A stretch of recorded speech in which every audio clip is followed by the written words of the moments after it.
Hi wrestling fans, thanks for clicking on the Dreaded D-Rose Report. Good going Dubai, good going United Kingdom. Find a couple of damn bombs that people were trying to send up to Chicago over there. Whew, people are nuts. From Yemen, I guess. Anyway, former WWE and WCW star Bill Goldberg, he posted a few messages on his Twitter this week, sharing his thoughts about the Undertaker WrestleMania 27 showing up at and Brock Lesnar confrontation. He says regarding Brock Lesnar, Undertaker confronted over the weekend at UFC. Goldberg said it looked weak. He also added it served its purpose though, but it was kind of ill-timed. And he also said that Edge's spear is weak.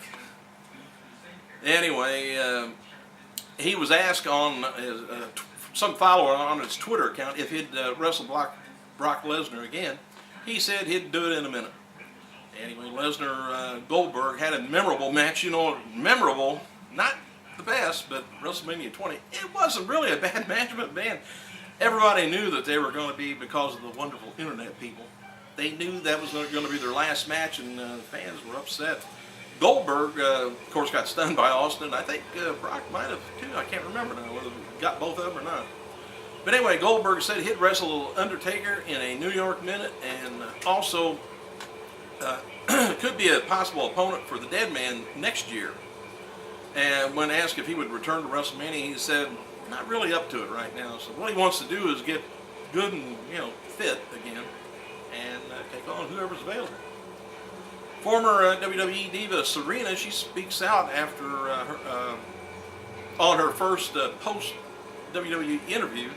It was an hour-long audio deal on Women of Wrestling podcast, and she talks about topics that includes her return to Shimmer in September and training with Rip Rogers down in OVW Wrestling.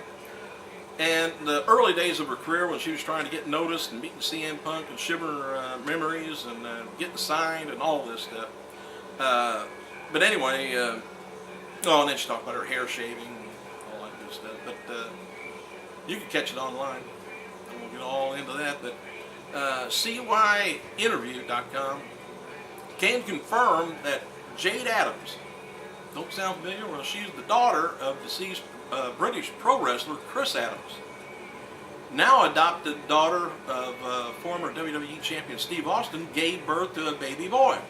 So you know what that means? Steve Austin's a grandfather. Anyway, it's kind of a weird deal. You can find all the details at the family photo and things like that on their online. But Jade is the biological daughter of the late pro wrestler Chris Adams and Austin's ex-wife, Jeannie Clark, who performed as Lady Blossom in WCW. If you remember that, you're going to have to go back a while because I don't think she was there too long doing that. So anyway, now we got this wonderful MSNBC's Countdown with Keith Olbermann.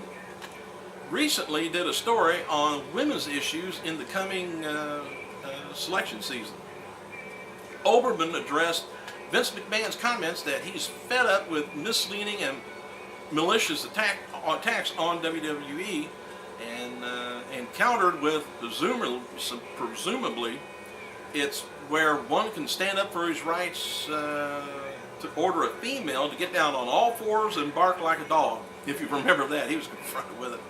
Olbermann, of course, was referring to the infamous Trish Stratus Vince McMahon skit, and a clip aired of when she was former women's champion, did this live on TV. He also showed a clip of Linda McMahon defending this segment during an ABC interview. It's kind of a strange deal. So they're all over them being connected with WWE. All right, this is just out. Studio's Knucklehead drew virtually no business during its limited engagement this weekend. The chart listed the top grossing films with the bottom movie making $75. This did not rank the WWE production film. Not at all. Even further, numerous websites that featured histories of all theatrical movie releases and how much business they did included last weekend didn't even have it listed. I'm not sure. Maybe it's just because it wasn't, nationwide. film was only scheduled to last weekend in selected theaters, a total of 6. It also released, it's going to be released on Blu-ray and DVD November 9th. So we catch up with it then. Alright, let's get back at it. When asked if she would stop with the negative portrayals, Linda responded that she believes in the First Amendment rights, saying that people shouldn't have a problem with it because they choose to watch the show. I think she's probably changed her mind by now on that. She doesn't want to be associated with WWE. Anyway, the Hart Dynasty will be appearing tonight at the Boys and Girls Club, Stillwater Avenue, Stamford, Connecticut, 6 p.m. to 9 p.m. Fans is getting autographs with a $10 donation to the Boys Club and Girls Club. WWE continues filming more stand-up for WWE videos this week with fans, employees, and wrestlers. Some of the employees at WWE headquarters were interviewed after Connecticut court decided with WWE over merchandising worn at the polls on Tuesday. The word is Stand Up Project is Vince McMahon's top priority right now. Appearing in the videos has been voluntarily choice of the employees. WWE has taken no action against anyone turning down the offer when asked. Who would? Former WWE Jackie Gata Haas can be found on Twitter now. It's called the Jackie Haas, at Jackie Haas. WWE's decision to give away free merchandise near some of the Connecticut poll locations on election day comes after a poll by ESPN that showed pro wrestling fans are significantly less likely to vote in the elections than the public at large. So it's no harm, no foul.